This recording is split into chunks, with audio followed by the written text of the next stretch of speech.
So here we are in part 2 of abnormalities of the eye, and I wanted to talk to you about macular degeneration.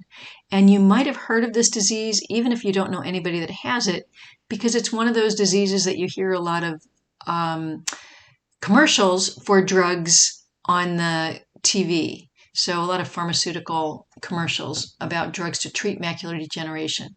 Macular degeneration is actually surprisingly common, and it's one of the main causes of blindness in people as they get older.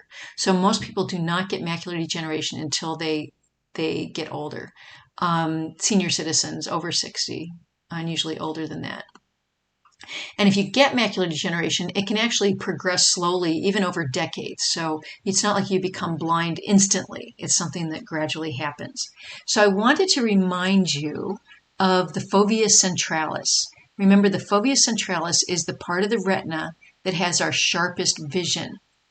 And so what happens with, and so the area around the fovea centralis is called the macula. So I don't know why they don't just call it fovea centralis degeneration, but this area around here is called the macula. And so macular degeneration is a deterioration of the retina in the sharpest part. So the part that you're looking at, the thing that you're looking at, is the vision you're going to lose. You'll keep your peripheral vision longer. Okay, so macular degeneration is a loss of the retina, degeneration of the retina in the most, the sharpest area, starting in the sharpest area, and then it kind of progresses outwards. This is a image as if this is a real image of somebody looking inside of somebody's eye. And so this is what a normal retina should look like. There'd be a lot of blood vessels associated with the choroid, and that's the blind spot right there, the optic nerve. But all this is normal retina. This is not normal retina. That's the retina deteriorating. So that's the retina that's sitting right here next to the blind spot. Okay, so that's not good. The photoreceptors are being destroyed. And so if you start destroying the photoreceptors from the center outwards, this is what your image is going to look like. You can't see in the center, but you'll have some peripheral vision. But remember that peripheral vision is a little bit blurry. It's not as good as it looks in this picture. But you're going to lose your vision from the center outwards. So, and that actually, having that peripheral vision, you still can do a lot with that. You know, you can still walk around, you know, you can still see if you're going to bump into something usually. It's just kind of hard if somebody comes up to you close and has their face in front of you. You might not be able to recognize their face because it's entirely covered up by this destroyed retina. So macular degeneration is a relatively common disease of people as they get older, and it's a deterioration of the retina. There's no real good understanding about what causes it. There are some evidence that some nutritional deficiencies like vitamin A throughout your lifetime can contribute to it, but whether that's the absolute cause is not quite clear. Another disease I want you to know about is glaucoma.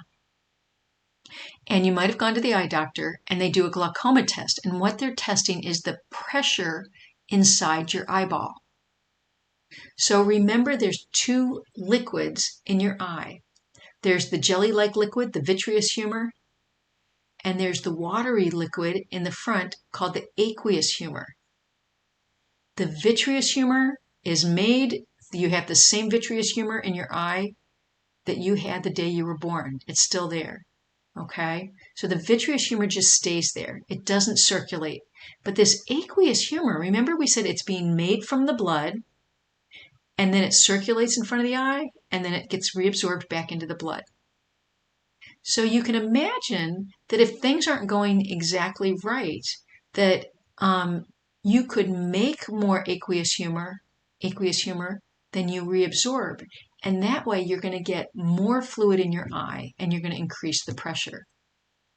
If you make more aqueous humor than you reabsorb, you're going to get high pressure in your eyeball. And so so we get high pressure here, which is going to translate to high pressure throughout the eyeball. And what they're showing you here is this high pressure is going to put pressure on this inside layer.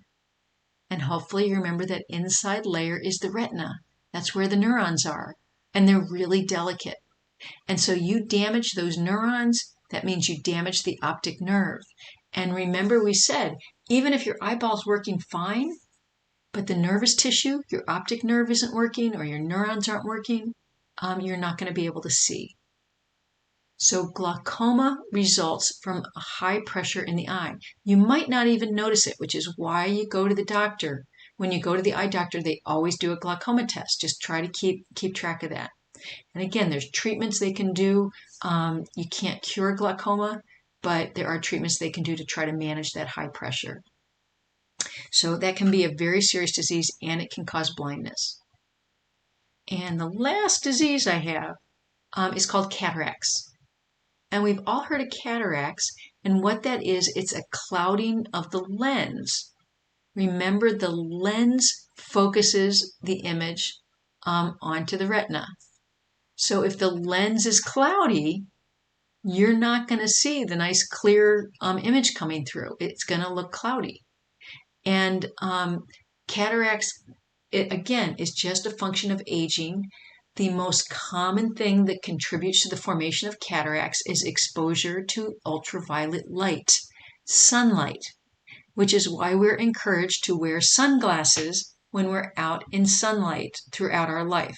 So it's the cumulative effect of sunlight during our life. And again, it shows up much more frequently in older people. That being said, there are congenital cases of cataracts where this looks like a very young baby, and you can see that their lenses are cloudy. You can't right through their pupils that you're looking at their lens. Their lens is cloudy, and so you actually can develop juvenile cataracts, and it's a genetic condition and where the lenses are cloudy. Fortunately, there are surgical things you can do to take the lenses out and put in new lenses. But it's something, again, that's not terribly uncommon. And you might even see it in your dogs as you get older, that a lot of dogs start getting cloudy lenses and getting cataracts as they get older. So, and you can imagine if you have cataracts, depending on how serious it is, everything just starts looking a little bit duller.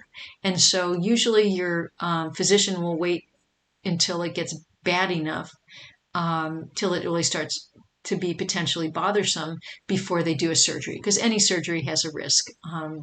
And cataract surgery, you can get an eye infection and cause eye damage. So anyway, so with each of your diseases, think back on what part of the eye is causing a problem, why it's causing a problem, and what the vision would look like.